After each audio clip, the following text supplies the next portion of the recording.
కేంద్ర ప్రభుత్వం defence, railway, coastal వంటి ప్రభుత్వ రంగ సంస్థలను ప్రైవేటీకరణ చేసేందుకు యత్నించడం దారుణమని రక్షణ రంగ కార్మిక సంఘం coordinator committee convener Reddy Venkatrao విమర్శించారు. విశాఖ సిఐటియు కార్యాలయంలో ఏర్పాటు చేసిన మీడియా సమావేశంలో సీటు నాయకులు కుమార్, గోపాలకృష్ణలతో కలిసి ఆయన మాట్లాడారు.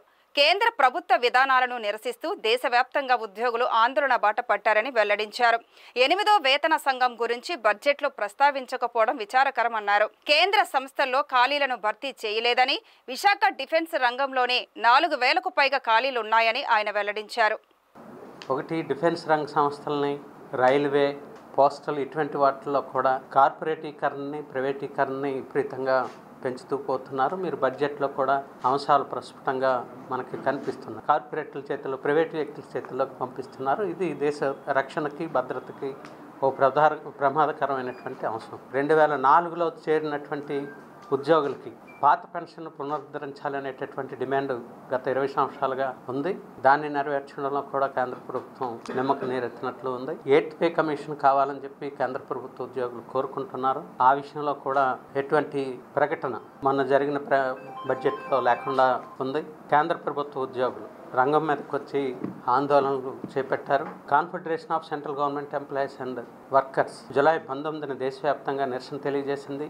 విశాఖ రక్షణ రంగంలో ఉండేటటువంటి కార్మికులు ఒకరోజు 12,000 మంది పైబడి పనిచేసేవాళ్ళు. ఈరోజు ఆ సంఖ్య 8,000కు లోపు తగ్గిపోయింది.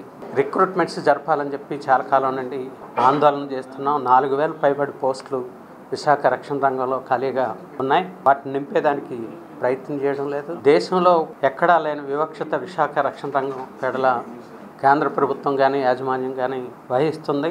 డిఫెన్స్ కోఆర్డినేషన్ కమిటీగా ఆందోళన చేస్తున్నా, అంటే దేశవ్యాప్త సమస్యలతో పాటు ఈ ఓటీ విషయంలో కూడా ఆందోళన ఈరోజు వారం రోజులు నిర్వహించాలని చెప్పి డిఫెన్స్ కోఆర్డినేషన్ కమిటీ నిర్ణయించి దాని భాగస్వామ్య పక్షాలకి పిలిపించింది. ప్రస్తుతం ఈ 8th పే కమిషన్ వీటితో పాటు కార్పొరేటీకరణ వీటితో పాటు ఇక్కడ విశాఖపట్నంలో హెచ్ఆర్ఏ మీద ఓటీ ఇవ్వాలనేటటువంటి ఆ డిమాండ్ని ప్రధానంగా పరిష్కరించాలని మేనేజ్మెంట్కి కోరుతున్నాం.